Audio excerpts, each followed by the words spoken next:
I was diagnosed with gout at 13. This is what it cost me. If you're living with gout, especially if you were diagnosed young or your doctors keep minimizing it, this channel and video is for you.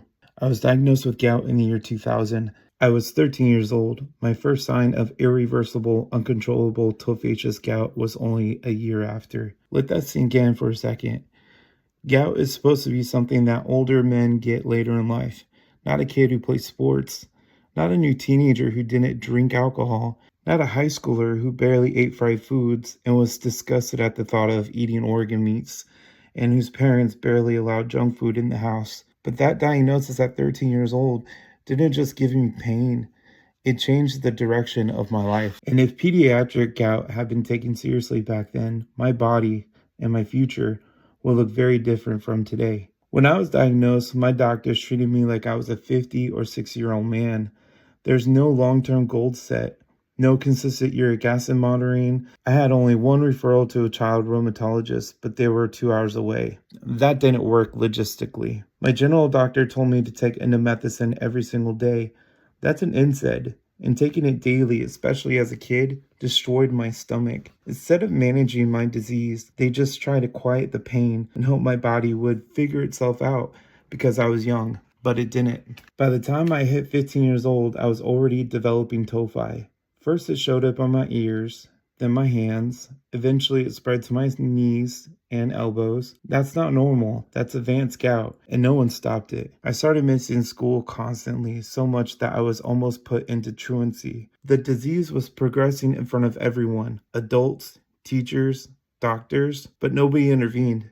Before gout, I was a tall, skinny, athletic kid.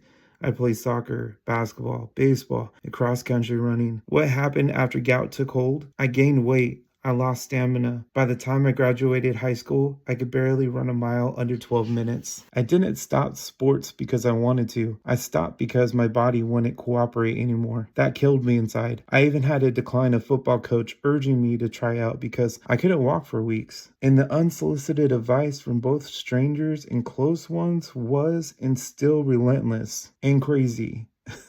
They would say, "Stop drinking beer." I was 13. "Stop eating fried foods." I wasn't. "Stop eating organ meats." That's gross. "Have you tried eating cherries?" I did, and nothing helped. Purine-rich foods were never my issue. And ironically, one of my most painful moments when I was 17 years old was when I was removed from church leadership because I was told I didn't have enough faith to cure my gout. As a teenager, I was living constantly in physical pain, but when I was removed from my position at church, I thought something was wrong with me, both mentally and spiritually. There were times I couldn't walk. My parents and sisters had to assist me with everyday tasks like pulling up my pants, tying my shoes, and sometimes even picking me up because my ankles were too swollen to walk. Thank you, Dad. At 19 years old, just 1 year after graduating from high school, I needed surgery. I had a golf ball size toe fist removed from my left wrist. Don't get me wrong, I have an awesome Harry Potter lightning scar on my wrist. But my new rheumatologist at that time was beyond confused that my old doctors allowed my gout to get that far. That doesn't happen overnight. That happens when a disease is ignored by doctors for years. I'm breaking down my painful journey from age 13 to 19, so hopefully you can have a better outlook. Subscribe so we can help make a better path for you together. Here's the part that still makes me angry.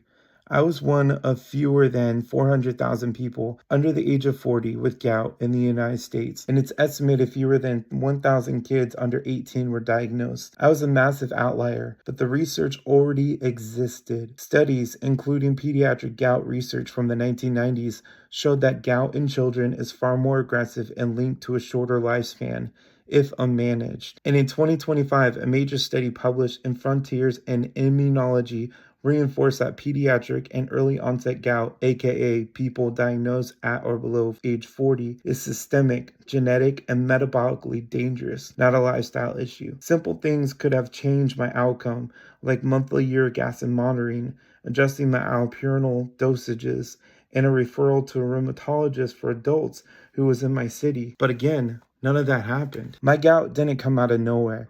My mom had kidney stones caused by hyperuricemia while pregnant with me. Gout ran in the men on her side of the family, and it just so happened at 13, I had the perfect storm. I had an ankle sprain from a basketball injury, high uric acid, and a gift of puberty with a flood of testosterone. That combination activated my gout. Doctors assumed my youth would save me. It didn't. Even today, gout awareness focuses almost entirely on people over 40. Teenagers, young adults, early onset cases, we're largely ignored, and that's why I'm here. If you have gout, or if someone in your family has gout or hyperuricemia, watch your kids, ask questions, push for monitoring, and demand specialists. Because pediatric gout is real, it's aggressive, and pretending it doesn't exist costs lives in future. If you want honest gout education, especially the side no one talks about, this channel is for you. If this story resonates with you, subscribe to my channel. I'm building a library of gout information I wish existed when I was 13 years old.